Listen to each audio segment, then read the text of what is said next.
The Buddha said many times that the practice begins with having an admirable friend. In fact, that's what he meant when he said it's the whole of the practice. It's the foundation.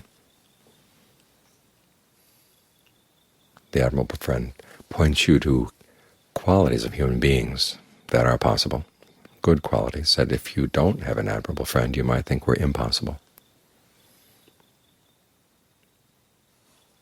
The admirable friend sets a good example.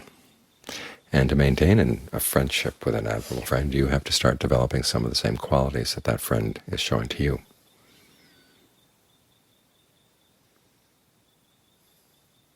And the Buddha said that the most important external factor in the practice is having an admirable friend. And you want to learn how to be an admirable friend for yourself, because sometimes you can't find people like that. And we're living here together as a community, and we're people who live together as a family. It's the same principle. If you want the situation to be conducive to the practice, you want to be an admirable friend to the other people around you.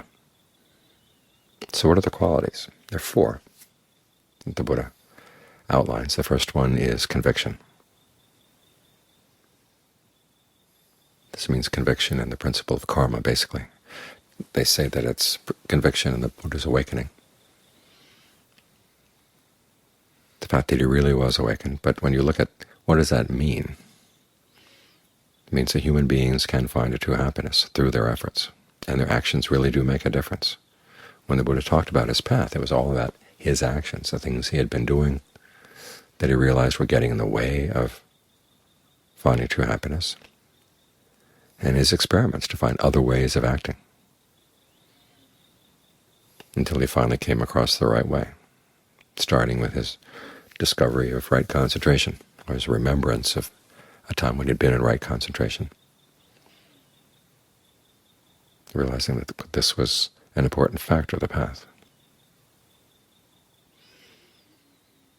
There's another passage where he talks about right resolve as the first factor that he discovered. The two go together.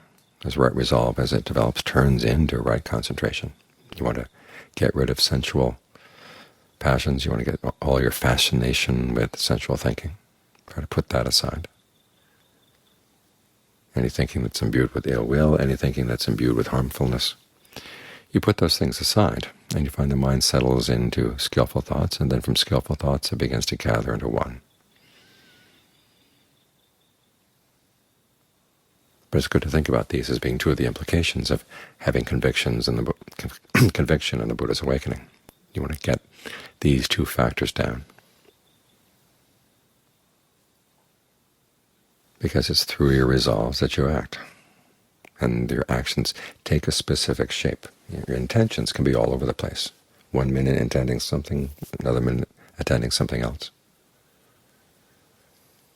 When you really resolve on something, there's more of a continuity, and it's more explicit, it's more articulated.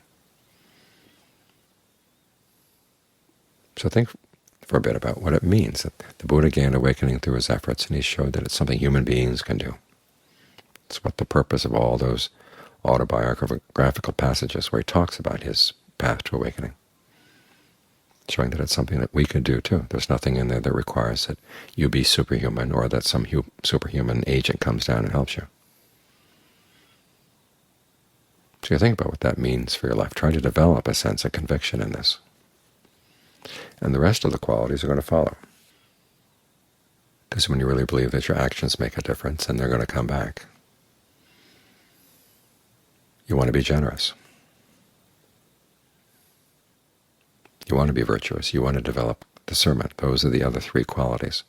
Generosity can be illustrated by those four principles we talked about earlier today, the Sangha Watu.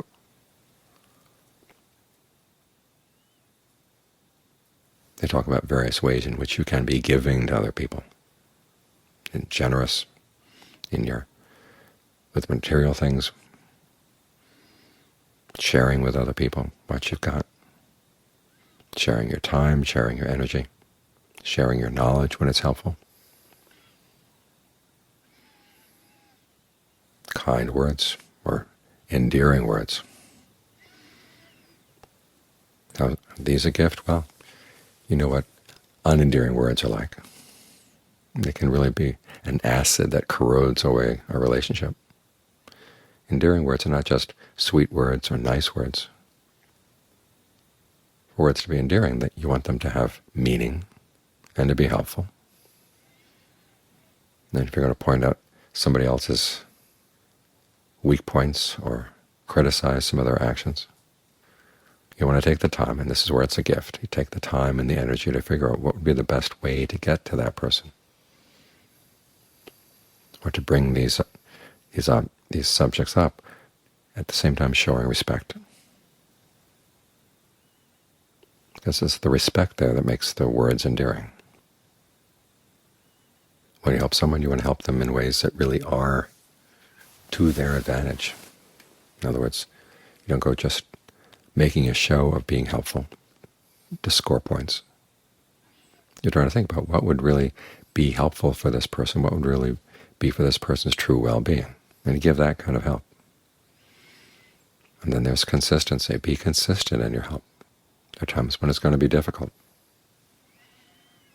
But the element of consistency is what builds trust. And trust is absolutely basic to any relationship, totally essential. So those are some of the aspects of being generous. As for virtuous, this deals with the precepts. You hold to the precepts even when it's difficult. As again, there's an element of being trustworthy, and as the Buddha said, you're giving safety to other people.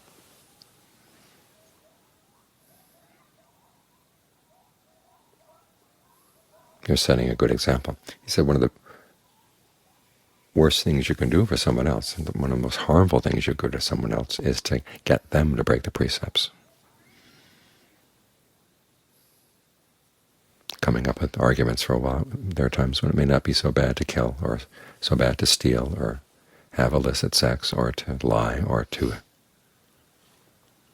take intoxicants.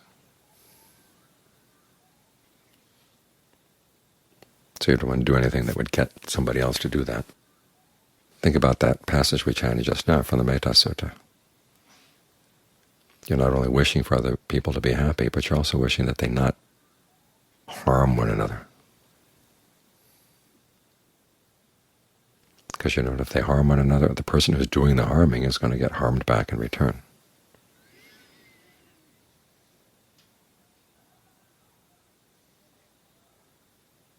Then finally, discernment. The Buddha talks about discernment of arising and passing away.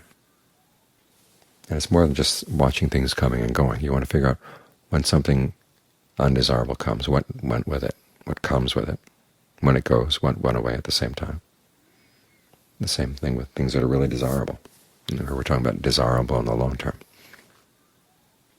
You realize after a while that things don't just come and go. They come and go because of a cause. And you want to be very specific about the cause. The other day we were talking about, well, I realize that when the mind is doing something unskillful, there's greed, aversion, and delusion, so it's one of those. That's not knowing anything. You know the words, but the real knowledge comes when you actually see, okay, there was this particular desire, and it led to this particular kind of stress. And when you're able to let go of the desire, that stopped. And when you figure out how do you let go, well, you learn how to step back from it a bit. Watch it as an event in the mind rather than as something that you're in, or something that you're siding with, something that you're riding with as it flows out of the mind. There will be these various currents that come up in the mind, and you want to be able to see them.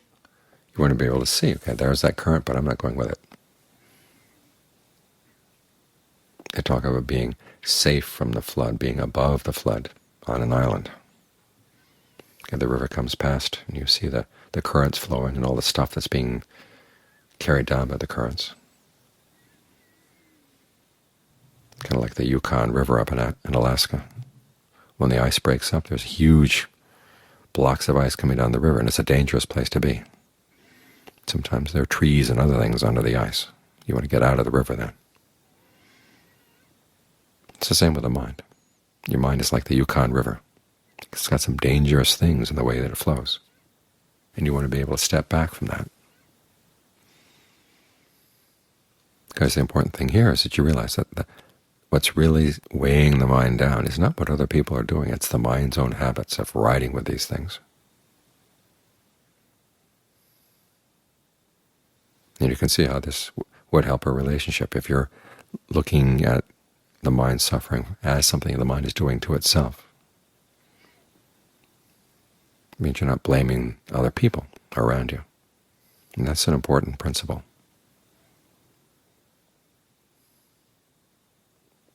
Makes it a lot easier for other people to live with you and for you to live with yourself.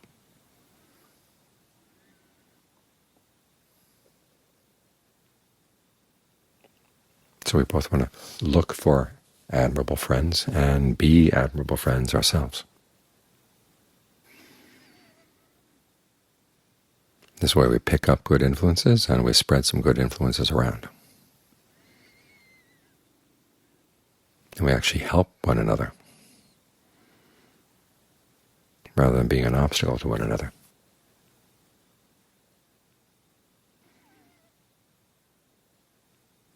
Because as the Buddha said, if you can't find a good person to be a friend with, it's better to go alone. But if you can find someone who is admirable, he said, stay with that friend. Let that person criticize you, let that person point out your errors and faults. Because when the person of that sort does that, he said, it's like pointing out treasure. And that's a basic principle with refuge. If you take the Buddha, the Dhamma, and the Sangha as your refuge, there comes a point when you become a member of the Sangha, and then you can be a refuge for others.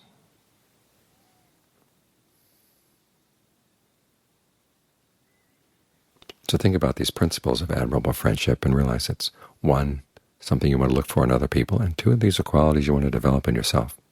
So at the very least, you can be your own true friend. And even better than that, that quality of true friendship will spread around. It's something the world really needs.